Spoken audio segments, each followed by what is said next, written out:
할렐루야. 오늘도 각자의 자리에서 또 이곳 예배당에서 함께 예배하는 여러분 환영하고 축복합니다. 오늘의 예배 가운데도 온전히 주의 은혜 안에 거하며 주님으로부터 새 힘을 얻는 시간 되기를 소원합니다. 우리 함께 낮은 자의 하나님 찬양하도록 하겠습니다.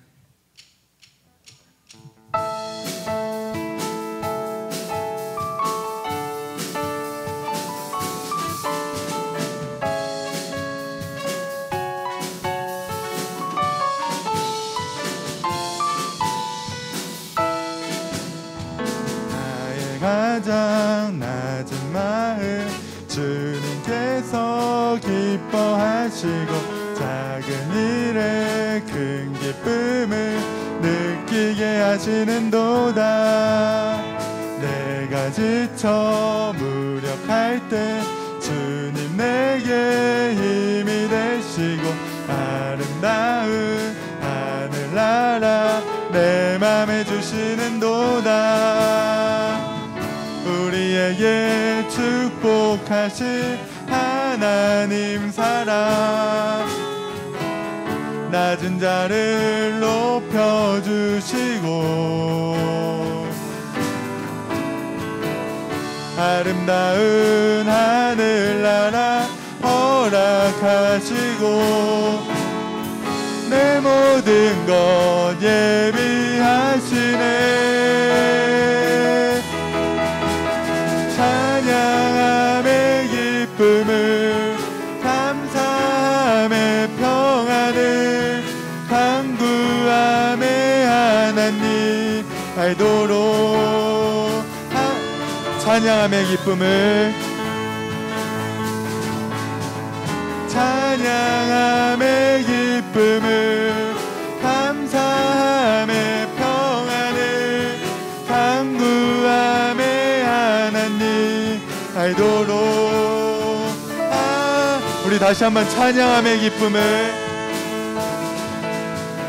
찬양함의 기쁨을 감사함의 평안을 간구함의 하나님 알도록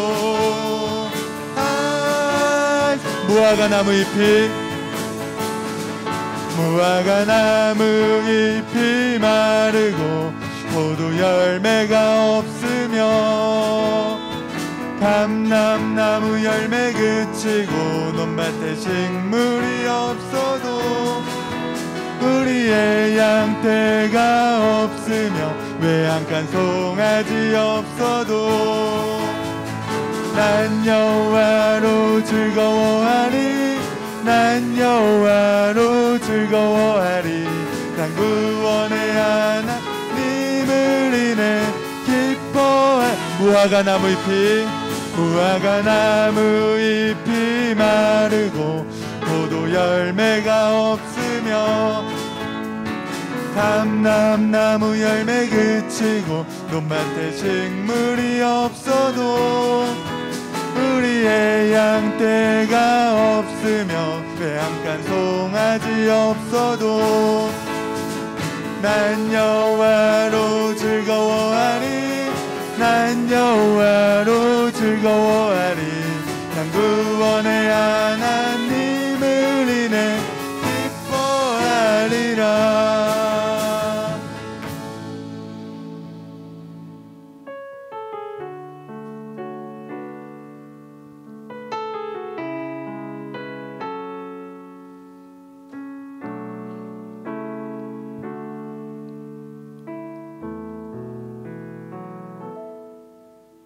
전능하신 나의 주 하나님을 능치 못하실 일 전혀 없네. 우리의 모든 간구도 우리의 모든 생각도 우리의 모든 꿈과 모든 소망도 신실하신 나의 주 하나님을 우리의 모든 괴로움 바꿀 수 있네. 불가능한 일 행하시고 죽은 자를 일으키시니 그를 이길 자 아무도 없네.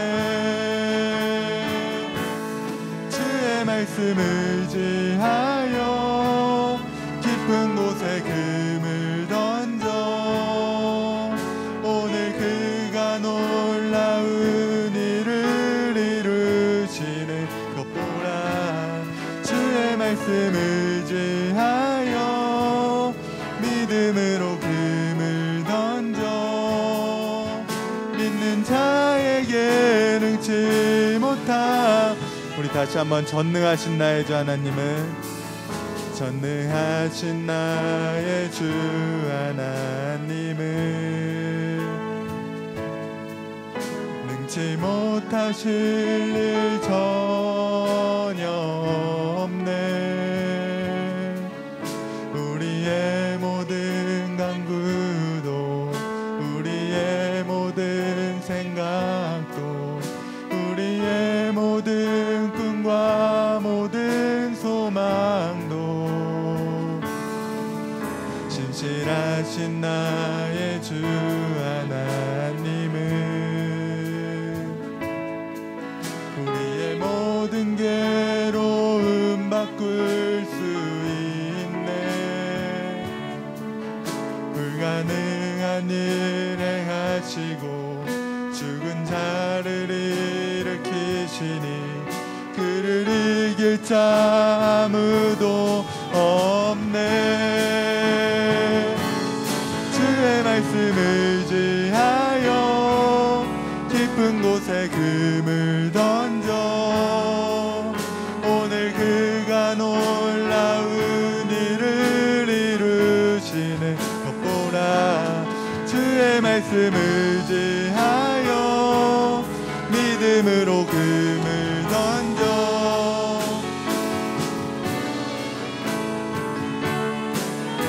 주의 말씀 의지하여 주의 말씀 의지하여 깊은 곳에 금을 던져 오늘 그가 놀라운 일을 이루시는 것 보라. 주의 말씀 의지하여 믿음으로 금을 던져 믿는 자에게 능치 못함 없네. 우리 다 같이 일어나셔서 내는 주의 영광을 보내 함께 찬양하겠습니다.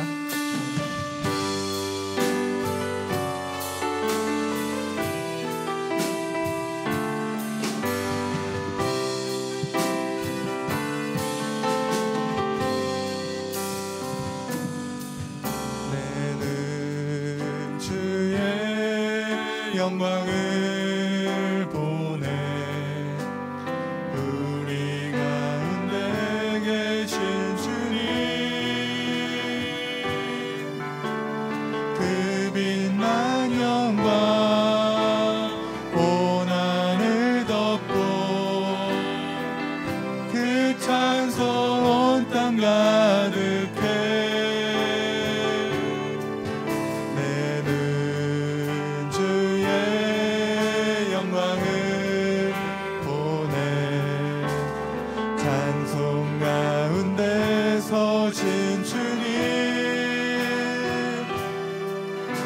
주님의 얼굴을 온 세상 향하네 권능의 팔을 드셨네 주의 영광 이곳에 가득해 푸른 손에 주님과 함께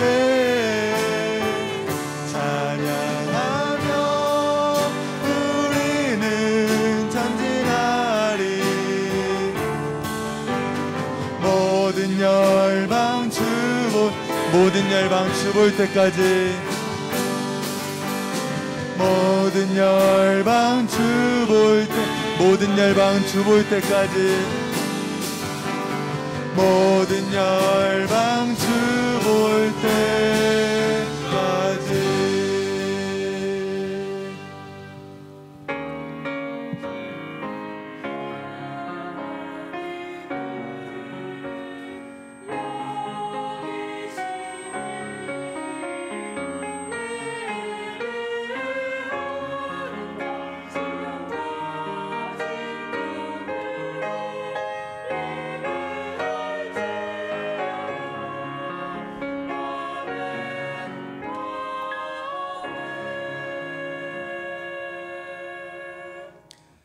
이와 같이 성령도 우리의 연약함을 도우시나니 우리는 마땅히 기도할 바를 알지 못하나 오직 성령이 말할 수 없는 탄식으로 우리를 위하여 친히 간구하시느니라. 마음을 살피시는 이가 성령의 생각을 아시나니 이는 성령이 하나님의 뜻대로 성도를 위하여 간구하심이니라. 우리가 알거니와 하나님을 사랑하는 자 곧 그의 뜻대로 부르심을 입은 자들에게는 모든 것이 합력하여 선을 이루느니라. 아멘. 사랑이 많으신 하나님 아버지, 오늘 우리가 점점 어두워져 가고 또 희망이 점점 사라지는 것 같은 시대를 산다 할지라도 오늘 우리가 낙심하지 않을 이유는 하나님이 우리의 소망이 되시며 하나님이 우리와 함께하고 계심을 난 사실 때문인 줄 믿습니다. 오늘 이 아침에 모든 것이 합력하여 선을 이루시는 하나님을 찬양합니다. 오늘도 온 세상을 다스리고 통치하시는 하나님을 예배합니다. 하나님만이 경배받으시고 하나님만이 영광받아 주시옵소서. 우리 모두가 하나님께서 기뻐 받으시는 예배를 올려드릴 수 있는 복된 시간 되기를 간절히 소원하며 예수님 이름으로 기도하옵나이다. 아멘. 사도신경으로 우리의 신앙을 하나님 앞에 고백하겠습니다. 전능하사 천지를 만드신 하나님 아버지를 내가 믿사오며 그 외아들 우리 주 예수 그리스도를 믿사오니 이는 성령으로 잉태하사 동정녀 마리아에게 나시고 본디오 빌라도에게 고난을 받으사 십자가에 못 박혀 죽으시고 장사한 지 사흘 만에 죽은 자 가운데서 다시 살아나시며 하늘에 오르사 전능하신 하나님 우편에 앉아 계시다가 저리로서 산자와 죽은 자를 심판하러 오시리라.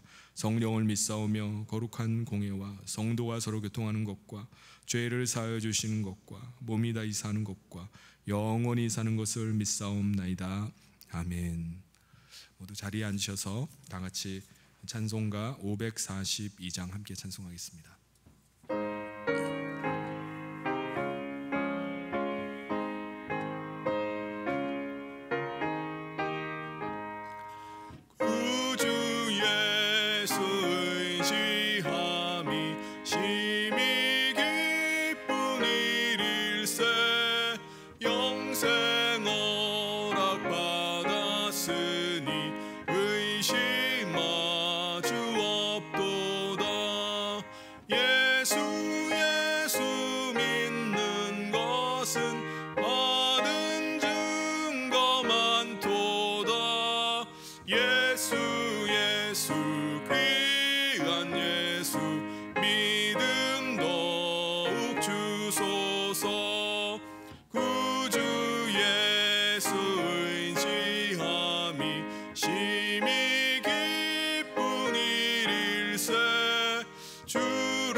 지나도록 주여 함께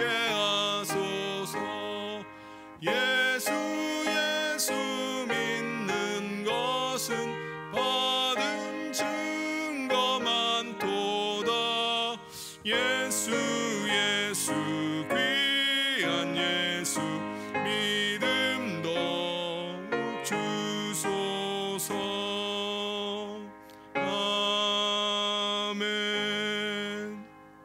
이 시간 우리를 대표해서 백일균 장로님 나오셔서 기도 인도해 주시겠습니다.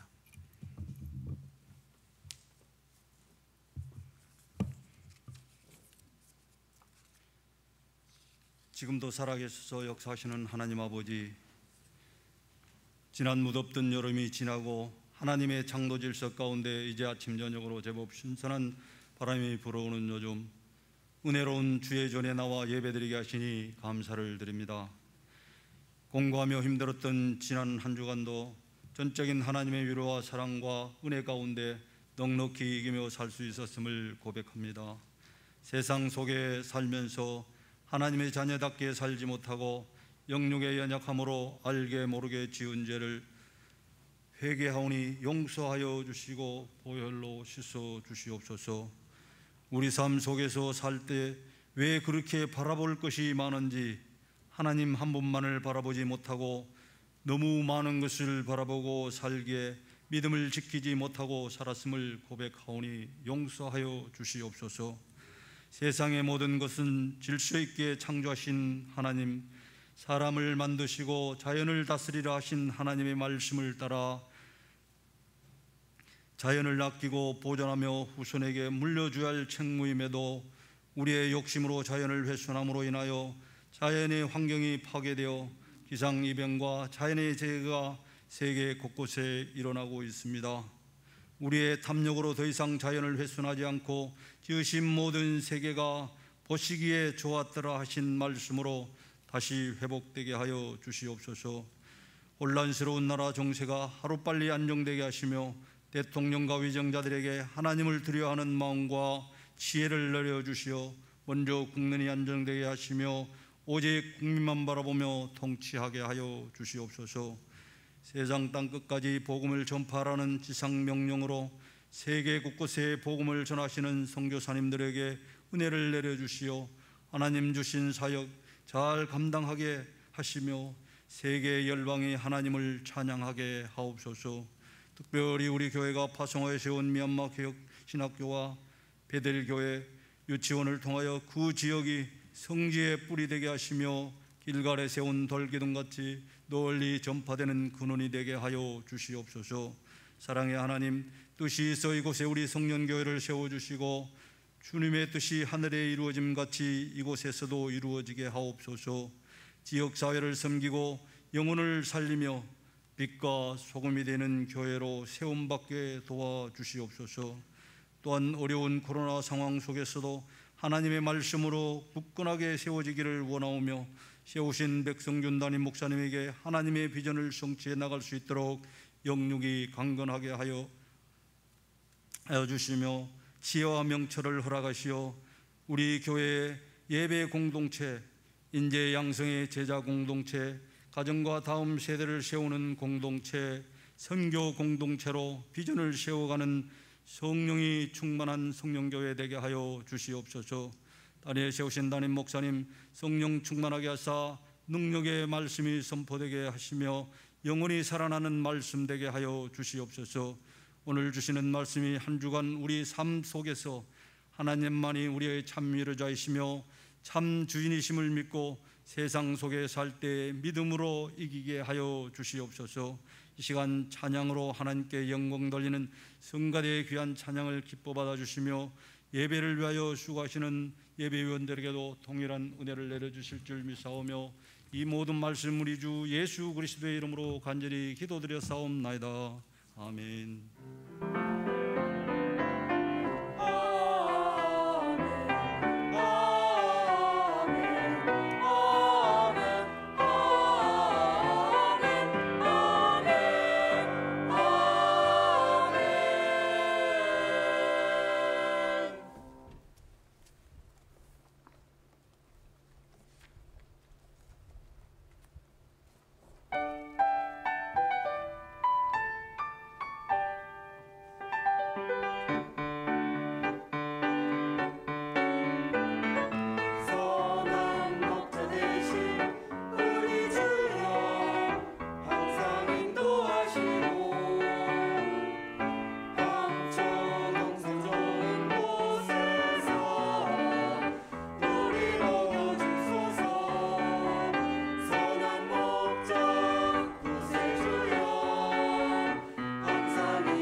아름다운 찬양 감사합니다. 하나님께서 기뻐 받으신 줄 믿습니다.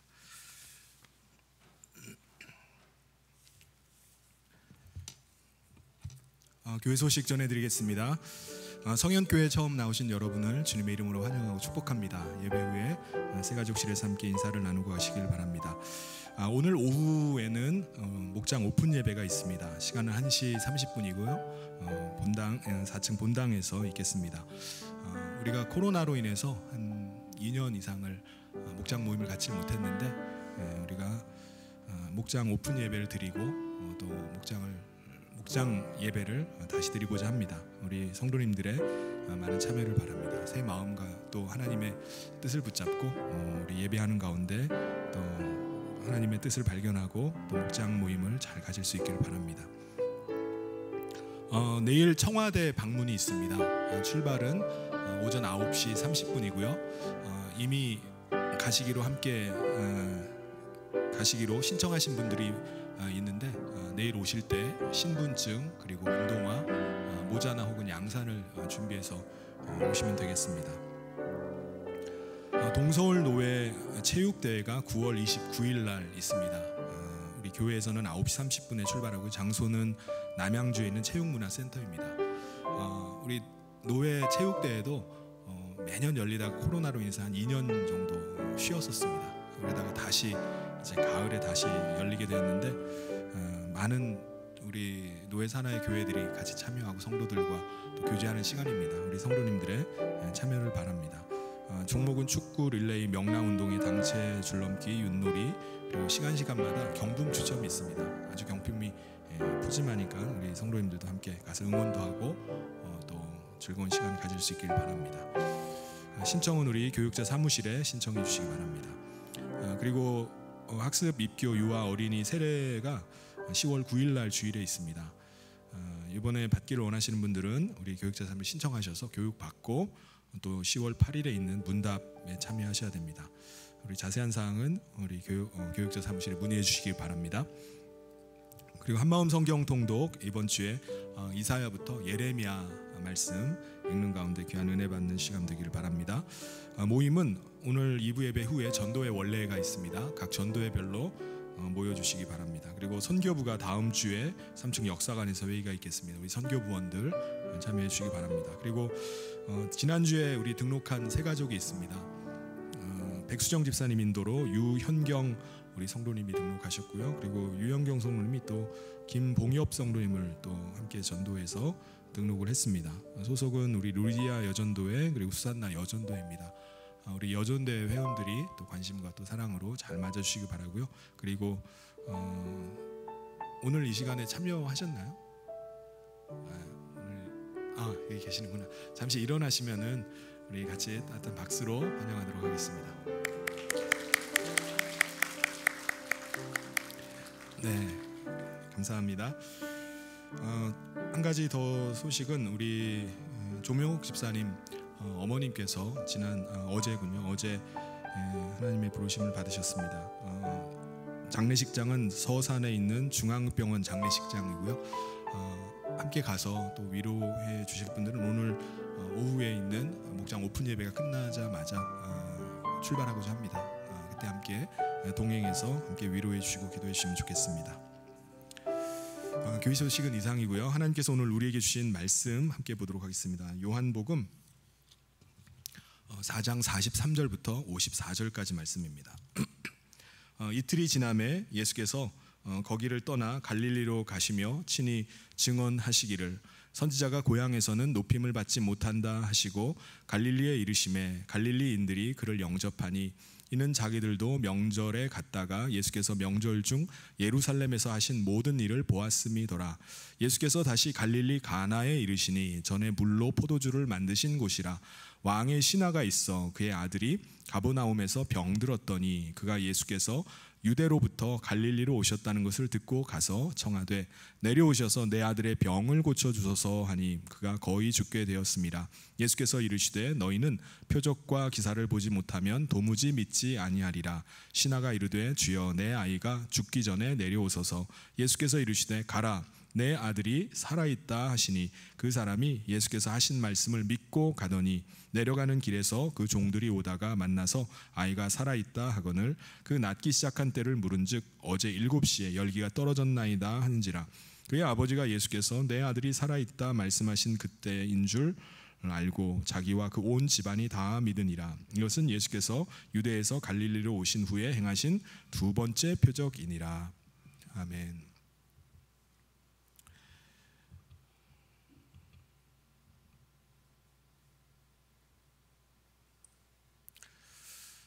요즘 사회 여러 분야에서 AI와 그리고 로봇의 발달로 인해서 아주 혁신적인 변화들이 많이 일어나고 있습니다.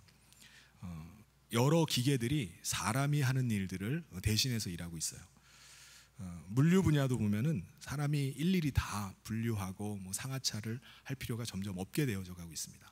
우리가 비행기에 화물을 붙일 때 보면은 가방이 벨트 위를 지나면서 가방에 붙어 있는 바코드에 의해서 기계가 바코드를 읽고 가야 될 그 장소로 일일이 다 분류를 해가지고 자동으로 이렇게 보내주는 것을 봅니다. 정말 그거 보면은 너무나 신기합니다.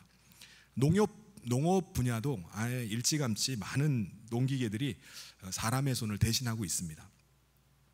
저는 이 농업 분야에서 삽목만큼은 사람이 해야 되는 거 아닌가라는 생각을 했습니다. 삽목이 뭐죠? 식물의 작은 가지를 잘라가지고 흙에다 꽂아두면은 이제 이게 뿌리를 내리는데 그렇게 해가지고 이제 번식하는 방법이 삽목입니다. 그러니까 작은 가지를 일일이 손으로 다 끊어가지고 그것을 하나하나 모판에다가 꽂는 일인데 이게 보통 일이 아니에요. 그런데 그거를 지금은 로봇팔이 대신하고 있어요. 작은 가지들을 잘라가지고 이제 흩어놓으면은 그 로봇팔이 그 작은 가지 하나하나를 집어 올립니다.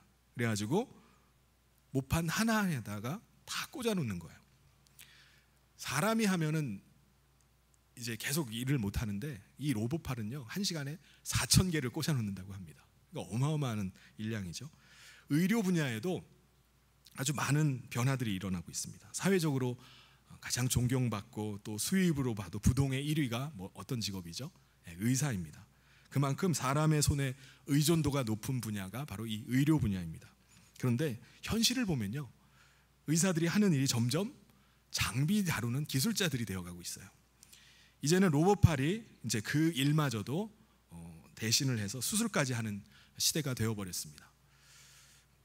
법조계라든가 금융, 운송 이런 분야에서 4차 산업혁명이 일어나면서 사회 전반에 걸쳐서 아주 많은 변화들이 일어나고 있어요.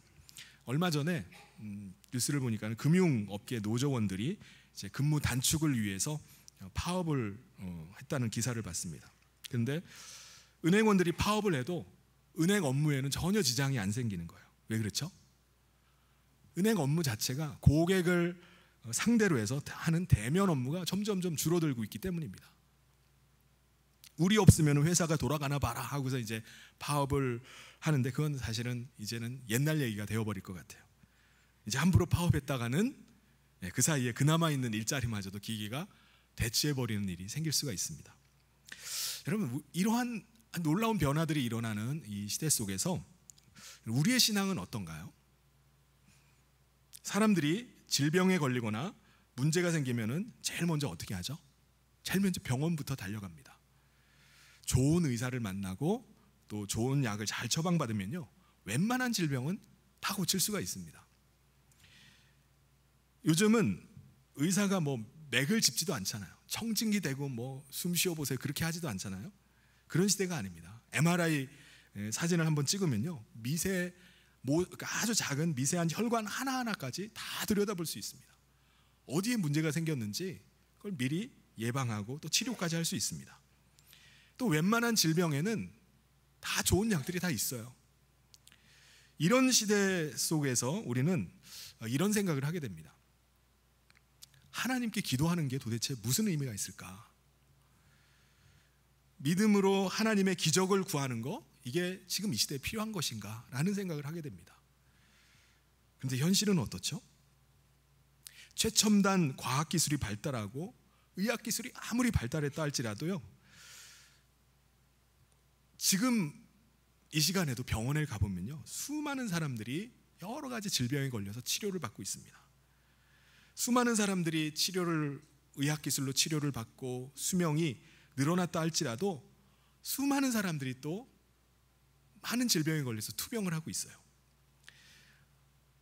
또 많은 사람들이 그 병을 이기지 못하고 끝내 죽음을 맞고 있는 것이 현실입니다.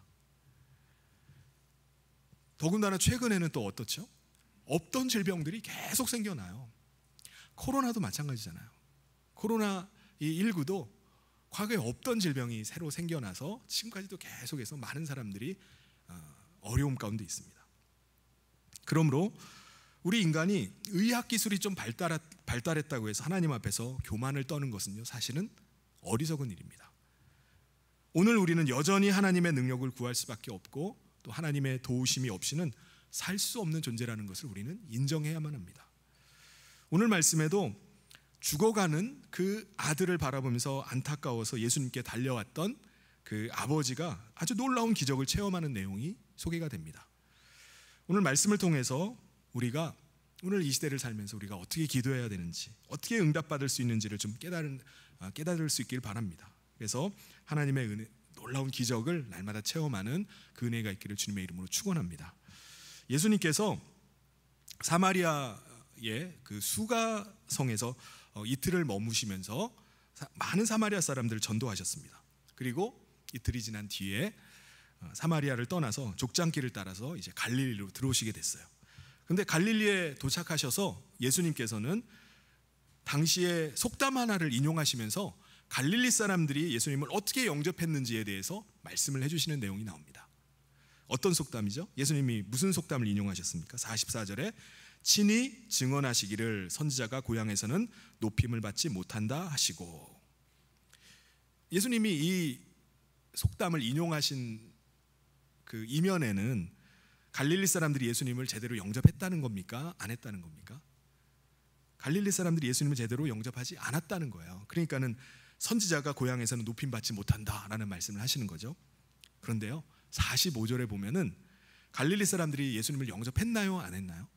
영접했어요. 갈릴리에 이르심에 갈릴리인들이 그를 영접하니 이는 자기들도 명절에 갔다가 예수께서 명절 중 예루살렘에서 하신 모든 일을 보았음이더라. 분명히 예수님을 영접했다라고 이렇게 말씀하고 있어요. 그런데 그들이 영접한 이유가 뭐라고 말씀하죠? 예수님께서 명절 중에 예루살렘에서 하는 일들을 그들이 보았기 때문에 예수님을 영접했다라고 이렇게 말씀합니다. 그러니까 메시아로 하나님의 아들로 예수님을 영접한 것이 아니라 예수님이 행하신 여러 가지 표적과 기사를 보고서 예수님을 영접했다는 거예요. 여러분, 예수님을 메시아로 영접하는 것과 예수님을 표적 행하는 사람으로 영접하는 것과는 어떤 차이가 있을까요? 예수님을 하나님의 아들로 영접하는 것과 예수님을 기적 행하는 사람으로 영접하는 것은 어떤 차이가 있을까요? 여러분, 예수님을 어떻게 영접하느냐에 따라서 주관하는 사람이 달라져 버립니다.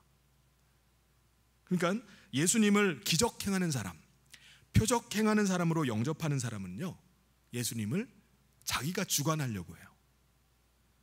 예수님의 능력을 잘 이용해 가지고 자기 뜻을 성취하려고 하는 것입니다. 예수님의 놀라운 기적을 얻어내려고 하는 거예요. 자기가 주관자가 되는 겁니다. 자기는 그대로 있으면서 예수님을 잘 얼르고 예수님을 잘 달래가지고 자기 소원 성취를 하려는 사람이 바로 이 사람입니다. 근데 반면에 예수님을 메시아로 영접하는 사람, 예수님을 하나님의 아들로 영접하는 사람은 완전히 달라요. 예수님께 자기 자신을 의탁하는 사람입니다. 맡기는 사람이에요. 그러니까 자기 자신의 뜻이 있겠습니까? 자신의 뜻이 아니에요. 자신의 뜻은 버리고 하나님의 뜻을 쫓아가려고 하는 사람입니다. 그러므로 이 사람은 예수님 앞에 자기를 부인하고 자기를 포기하는 사람이에요. 그 사람이 바로 예수님을 메시아로 영접하는 사람, 예수님을 하나님의 아들로 영접하는 사람입니다. 갈릴리 사람들은 어떤 사람들이었죠? 예수님을 표적 행하는 사람, 기적 행하는 사람으로 받아들였어요. 그러니까 예수님을 하나님의 아들이나 메시아로 받아들이는 것이 아니라 어떻게 하면 예수님께 표적을 좀 얻어낼까? 어떻게 하면 예수님의 기적을 통해서 나의 소원 성취를 할 수 있을까? 그 마음 가지고 예수님을 만나고 예수님을 영접했던 것입니다. 여러분, 그들이 만약에 예수님의 표적과 기사를 보지 못하면 어떻게 될까요? 예수님께서는 그들을 향해서 이렇게 말씀하십니다. 그들은 표적과 기사를 보지 못하면 도무지 믿지 않는다 라고 그들의 불신앙을 책망하셨습니다. 48절에 나오죠. 예수께서 이르시되 너희는 표적과 기사를 보지 못하면 도무지 믿지 아니하리라. 그러므로 우리가 예수님을 영접했다고 말하면서 자기 자신에게만 집착하고 내 자신의 욕망과 자기 소원 성취를 위해서 예수님을 우리가 영접했다면 우리는 예수님을 자기 소원 성취의 도구로 이용하고 있는 것입니다. 우리도 만약에 예수님을 갈릴리 사람들처럼 우리가 예수님을 그렇게 영접했다면 우리는 만약 예수님이 내가 원하는 목적을 예수님이 이루어주지 않으면, 예수님에 대한 이용 가치가 떨어지면 우리가 어떻게 할까요? 예수님을 즉시로 원망하고 예수님을 언제라도 예수님을 떠나버릴 것입니다. 갈릴리 사람들이 그랬어요. 예수님이 그런 사람에게 과연 역사를 하실까요? 표적과 기사를 보일까요? 예수님은 결코 그런 마음을 가진 자에게 역사하지 않으십니다. 예수님은 이제 갈릴리에 도착하셔서 물로 포도주를 만드신 그 표적을 행하셨던 가나로 이제 다시 그곳을 찾아가셨습니다. 그 가나에 계실 때 그때 예수님을 누가 찾아오죠? 46절에 보면 예수께서 다시 갈릴리 가나에 이르시니 전에 물로 포도주를 만드신 곳이라. 왕의 신하가 있어 그의 아들이 가버나움에서 병들었더니. 한 왕의 신하가 자기 아들이 병들어가지고 다급하게 예수님을 찾아온 거예요. 가버나움이라는 곳에서 이 가나라는 지방까지 급하게 달려온 겁니다. 여기서 왕은 누구를 말하죠? 당시에 갈릴리와 베레아를 다녔던 분봉 왕 헤롯 안티파스를 말합니다. 그러니까는 헤롯 안티파스 그 분봉 왕 중에 한 신하가 예수님께 찾아온 거예요.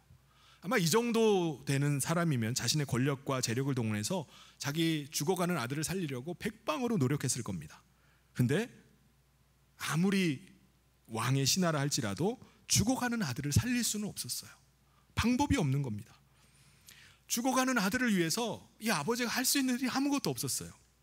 그냥 죽어가는 아들을 바라보면서 그 아버지의 마음 아마 새카맣게 타들어갔을 겁니다. 아무것도 할 수 없는 거예요. 그러던 어느 날 여러 표적과 기사를 통해서 하나님의 능력을 나타내는 분이 있다라는 소문을 듣게 되었습니다. 그분이 바로 가나에 계시다는 소문을 들은 거예요. 이 소문을 들은 이 왕의 신하는 어떻게 하죠? 어떻게 하겠습니까? 여러분, 가버나움에서 가나까지가 약 34km 떨어진 곳입니다. 굉장히 먼 거리죠. 그럼에도 불구하고 왕의 신하는요, 예수님이 자신의 죽어가는 아들을 살릴 수 있는 마지막 희망이구나 라고 생각하고 예수님이 계신 곳으로 달려갔습니다. 그는 예수님을 뵙자마자 예수님께 간청을 하는 거예요. 제 아들을 좀 살려주십시오. 47절에 보면은 그가 예수께서 유대로부터 갈릴리로 오셨다는 것을 듣고 가서 청하되 내려오셔서 내 아들의 병을 고쳐주소서 하니 그가 거의 죽게 되었습니다. 여러분, 예수님께 이렇게 간청하는 이 아버지의 마음이 어땠겠습니까? 제가 청년 때 한번 길을 가고 있다가 갑자기 너무나 갑자기 통증이 와가지고 자리에 털썩 주저앉은 적이 있어요. 갑자기 아랫배가 막 칼로 막 찌르는 것 같은 통증이 와가지고 꼼짝도 못하는 거예요. 한 발자국도 걸을 수가 없는 겁니다. 도대체 배에서 무슨 일이 일어났길래 움직이기만 하면은 그냥 너무 아픈 거예요. 그 와중에 제가 빨리 아버지께 알려야 되겠다라는 생각이 들어가지고 어떻게 전화를 아버지께 했어요. 아버지는 전화를 받으시고는 일단 조금이라도 걸을 수 있으면 근방에 있는 병원을 찾아가서 거기를 찾아가라는 거예요. 그리고 지금 제가 있는 위치를 좀 알려달라는 것이었습니다. 마침 제가 바로 앞에 있던 한 병원이 있어가지고 제가 거기로 가겠습니다 하고 거의 기어가다시피 해가지고 그 병원에 찾아 들어갔습니다.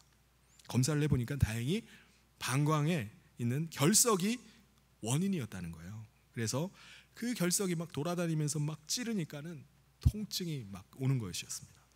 약물을 먹어서 이제 빼낼 수 있다고 해가지고 약물을 먹고 기다리는데 결석이 요로를 타고 내려오면서 얼마나 어마어마한 고통이 오는지 죽는 줄 알았어요.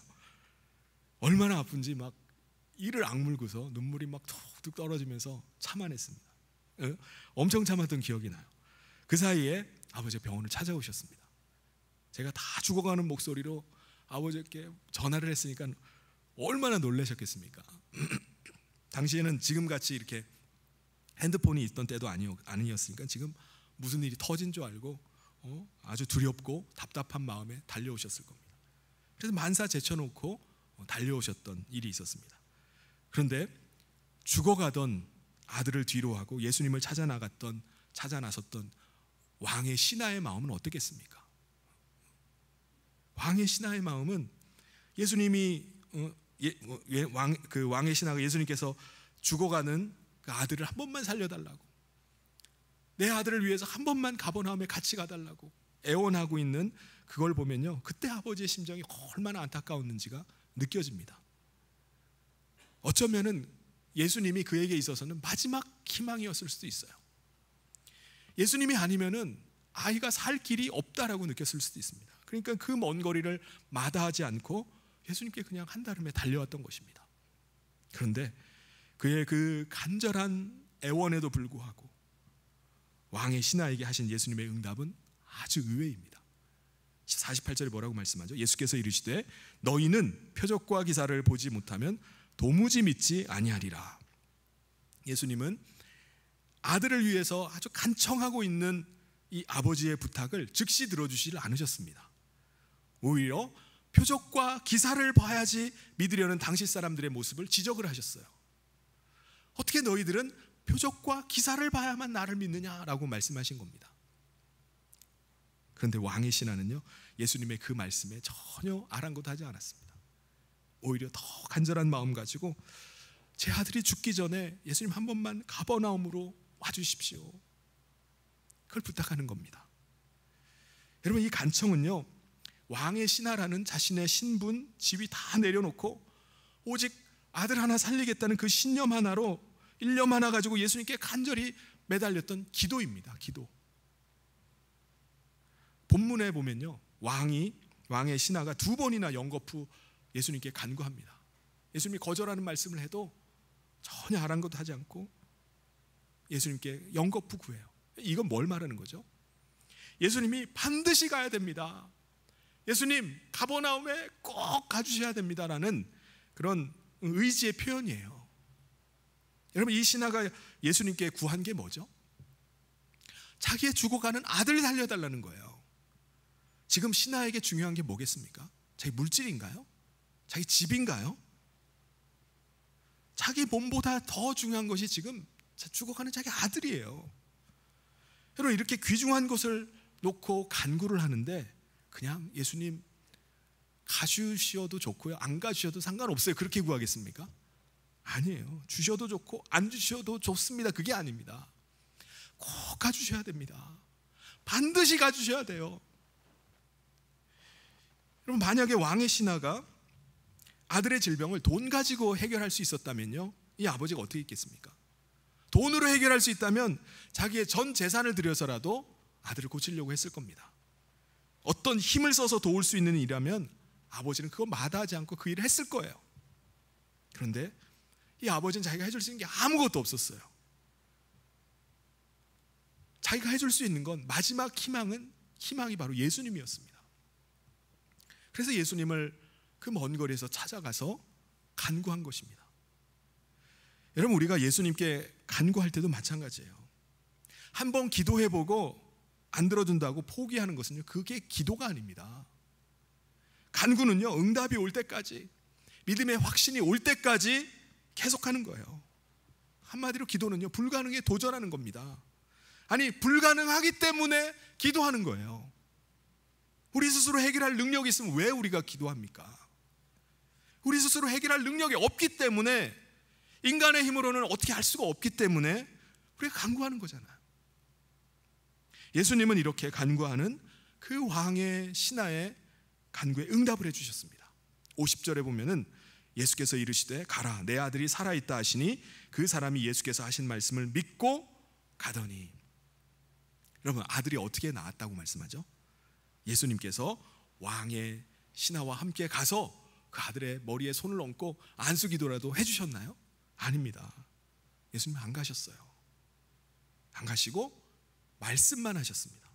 그 신하는 예수님의 말씀만 듣고 그냥 돌아간 거예요. 그게 다예요.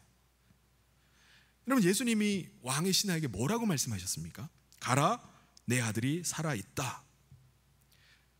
여러분, 아마 대부분의 사람들은 예수님의 이런 말씀을 들으면 즉시 아마 반문을 제기하고 싶은 마음이 들었을 겁니다.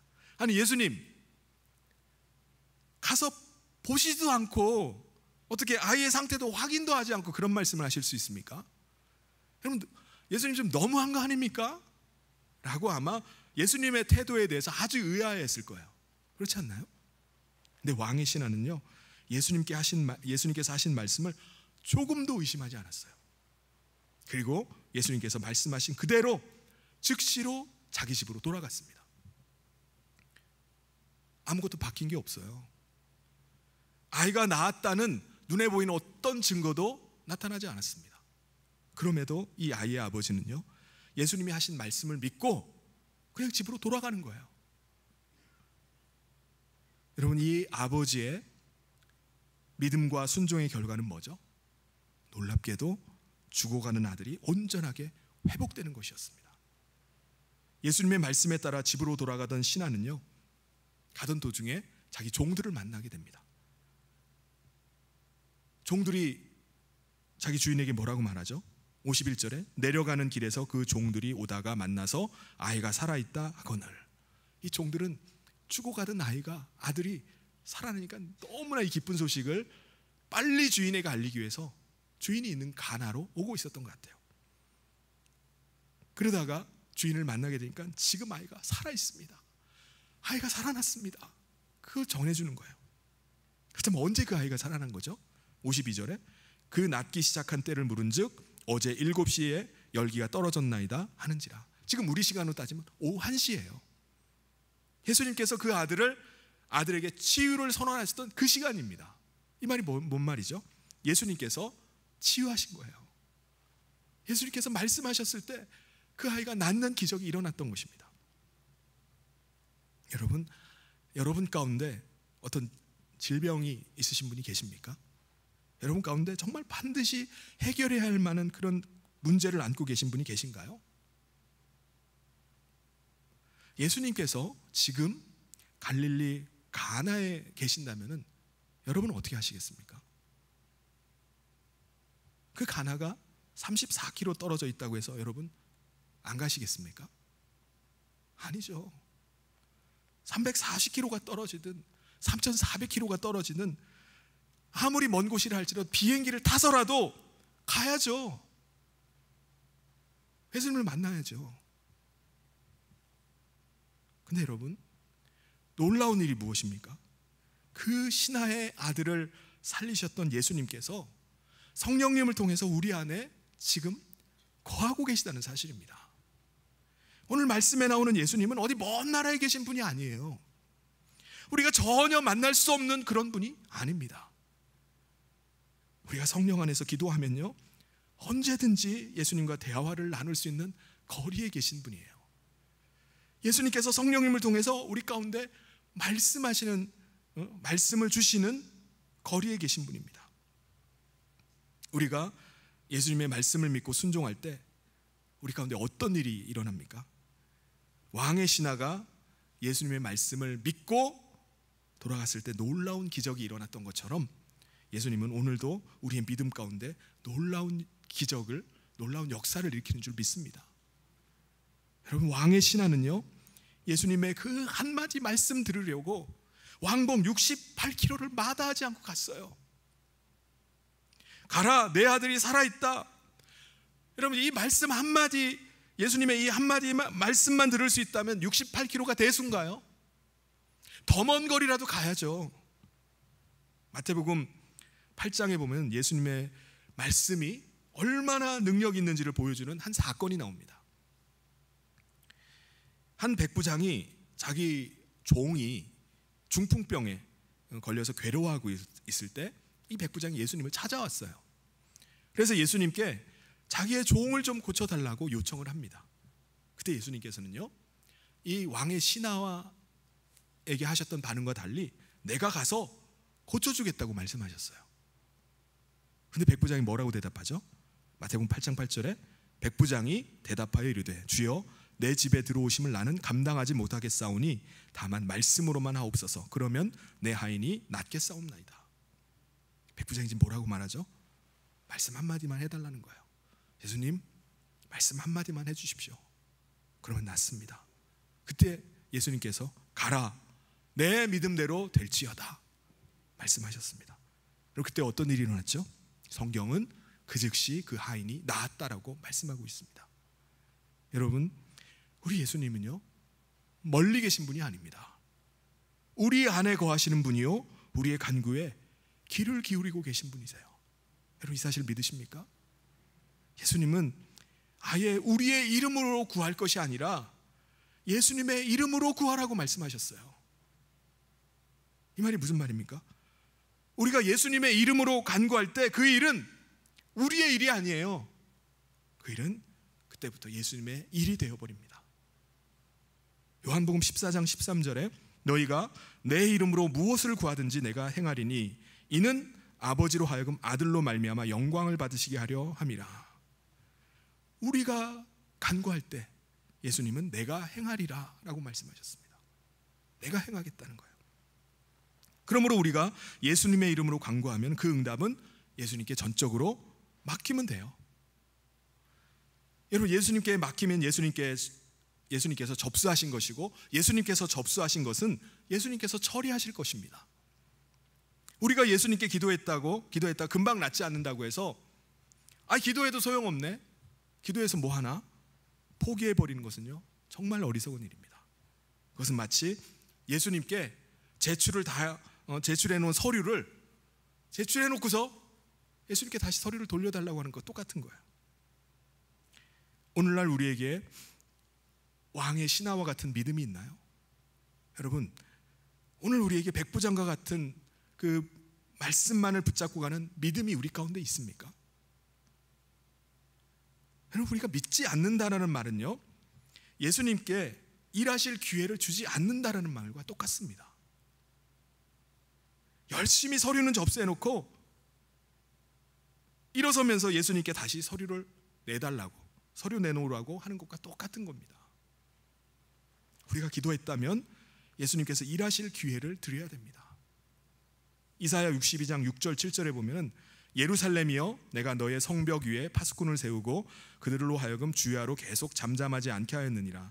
너희 여호와로 기억하게 하는 자들아 너희는 쉬지 말며 또 여호와께서 예루살렘을 세워 세상에서 찬송을 받게 하시기까지 그로 쉬지 못하시게 하라. 뭐라고 말씀하죠? 그로 쉬지 못하게 하라. 그로 일하시게 하라는 거예요. 일하시게 하라. 여러분 저는요 무엇보다 정말 감사한 것이 예수님을 언제나 부를 수 있다는 거예요. 제가 오늘 말씀에 나오는 그 당시에 살고 있었다면 이건 불가능한 일이겠죠. 예수님 만나기 위해서 얼마나 먼 거리를 또 가야 되는지 몰라요. 그런데 지금 우리는요 예수님을 언제라도 부를 수 있습니다. 언제라도 만날 수 있어요. 제가 오늘 이 말씀을 준비하면서도요 틈만 나면 예수님을 불렀습니다. 제 목양실 바로 옆에 소예배실이 있습니다. 새벽이건 낮이건 밤이건 수시로 예수님을 불러내서 예수님께 묻는 거예요. 예수님은 아마 저 때문에 엄청 피곤하실 겁니다. 계속 불러내니까 쉴 시간을 안 주는 거예요. 쉬지를 못하게 하니까. 근데 여러분 예수님은 오히려 예수님을 쉬지 못하게 하라라고 말씀하셨습니다. 여러분 기도로 주님을 일하시게 하실 수 있기를 바랍니다. 마가복음 11장 23절 24절에 내가 진실로 너희에게 이르노니 누구든지 이 산더러 들리어 바다에 던져지라 하며 그 말하는 것이 이루어질 줄 믿고 마음에 의심하지 아니하면 그대로 되리라. 그러므로 내가 너희에게 말하노니 무엇이든지 기도하고 구하는 것은 받은 줄로 믿으라. 그리하면 너희에게 그대로 되리라. 우리가 예수님께 기도할 때 반드시 응답될 것을 믿고 기도하는 겁니다. 아직 받지 않았다 할지라도 받은 줄로 믿으면은 그대로 됩니다. 그게 약속이에요. 사랑하는 성도 여러분, 우리 예수님은 멀리 계신 분이 아닙니다. 지금도 우리 안에 함께 거하고 계신 분이에요. 지금 여러분의 절박한 사정을, 너무나 간절한 간구를 모르시는 분이 아닙니다. 우리가 예수님의 이름으로 기도할 때 예수님은 즉시 일하시기 시작하시는 겁니다. 왕의 신하는요, 예수님께 간구할 때 죽어가는 아이가 살아나는 놀라운 기적을 경험했어요. 우리도 우리 안에 거하시는 예수님께 우리의 사정을 믿음으로 간구할 때 그런 놀라운 역사가 일어나는 줄 믿습니다. 예수님은 아들의 절박한 사정을 가지고 달려왔던 왕의 신하의 간구에 분명히 응답해 주셨어요. 예수님은 종의 위급한 사정을 가지고 달려왔던 백부장의 간구에 응답해 주셨습니다. 예수님은 오늘 우리의 그 절박한 간구를 외면하신 분이 결코 아니십니다. 예수님은 어제나 오늘이나 동일하신 분이세요. 오늘도 예수님은 우리가 예수님께 간구하기를 원하세요. 예수님은 우리의 간구의 기도에 귀를 기울이고 계십니다. 듣기를 원하고 계세요. 사랑하는 성도 여러분, 예수님을 수시로 찾아갈 수 있길 바랍니다. 예수님을 정말 쉬지 못하게 만드시길 바랍니다. 그럼에도 불구하고 우리 예수님은 결코 여러분을 귀찮게 여기지 않으십니다. 예수님은 여러분이 찾아오기를 간절히 기다리고 계시고 여러분의 목소리를 듣기를 정말 원하시고 계신다는 사실 여러분 기억하시길 바랍니다. 그래서 우리가 예수님 앞에 날마다 나감을 통해서 예수님의 표적을 우리의 삶 가운데서 날마다 경험하고 또 그 은혜를 누리는 저와 모든 성도님 되시기를 주님의 이름으로 축원합니다. 같이 기도하겠습니다. 하나님 아버지, 감사합니다. 오늘 의학이 발달하고 최첨단 과학 문명의 시대를 우리가 살아가고 있지만 우리 인간이 작은 질병 하나에도 얼마나 무력한지, 하나님의 은혜 없이는, 하나님의 도움 없이는 살 수 없는 존재임을 고백합니다. 오늘 예수님께서 왕의 신하의 아들의 질병을 고치시고 그를 온전케 하신 것처럼 오늘 우리가 날마다 예수님 앞에 나가 예수님의 도움을 구할 때 우리가 날마다 주님의 놀라운 능력을 체험할 수 있도록 은혜를 허락하여 주시옵소서. 예수님으로 쉬지 못하게 하라고 말씀하신 것처럼 우리가 틈이 날 때마다 수시로 우리가 날마다 주님 앞에 엎드리는 저희들 되게 하여 주시옵소서. 예수님은 멀리 계신 분이 아니라 바로 우리 안에 거하시고 계시는 분인 줄 믿습니다. 우리를 귀찮아하시는 분이 아니라 우리를 너무나 기다리시고 우리의 목소리에 귀를 기울이고 계신 줄 믿습니다. 우리 모든 성도들이 날마다 주님 앞에 나감을 통해서 우리의 사정을 아뢰음을 통해서 기적이 우리의 일상이 되게 하여 주시고 날마다 놀라운 하나님의 능력이 우리 삶 가운데서 날마다 체험되어지게 하여 주시옵소서. 함께 하시길 간절히 소원하며 예수님 이름으로 기도하옵나이다. 아멘. 우리 다 같이 자리에서 일어나셔서 우리 마지막 찬양 같이 하시면서 봉헌하도록 하겠습니다.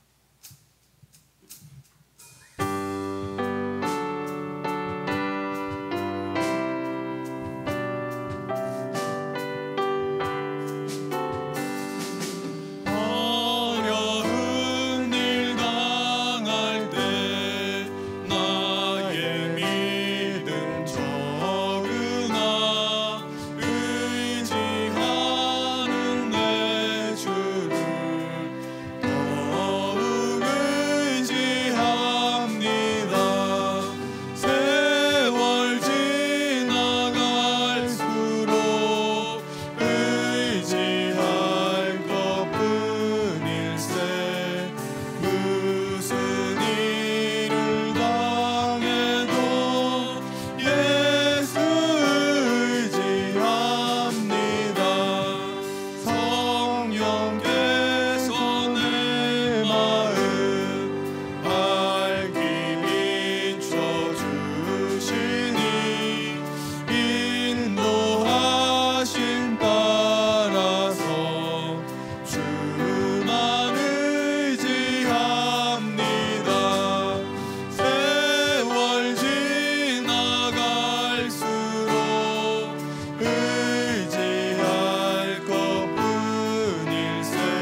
함께 기도하겠습니다. 참 좋으신 하나님, 먼 나라에 계신 분이 아니라 오늘도 성령 안에서 하나님 앞에 예배하게 하심을 감사합니다.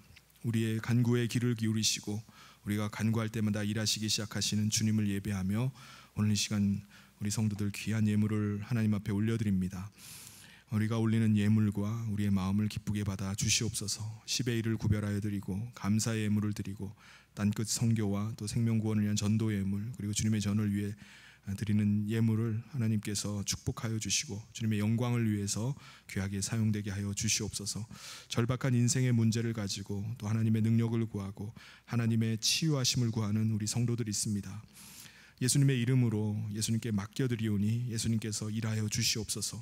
예수님께서 그 믿음 가운데 역사하여 주시고 오늘도 예수님의 기적을 체험하게 하여 주시옵소서. 날마다 붙잡아 주시고 도우시는 하나님의 은혜를 그 삶에서 날마다 간증하는 우리 모든 성도들 되기를 간절히 소원하며 예수님 이름으로 기도하옵나이다. 아멘. 지금은 우리 주 예수 그리스도의 은혜와 하나님 아버지의 사랑하심과 성령님의 감동 교통위로 축복하심이 우리 안에 거하시는 예수님을 날마다 배웁고 예수님의 그 능력으로 날마다 살아가기를 소원하는 사랑하는 모든 성도들 위해 지금부터 영원토록 함께 있을지어다. 아멘.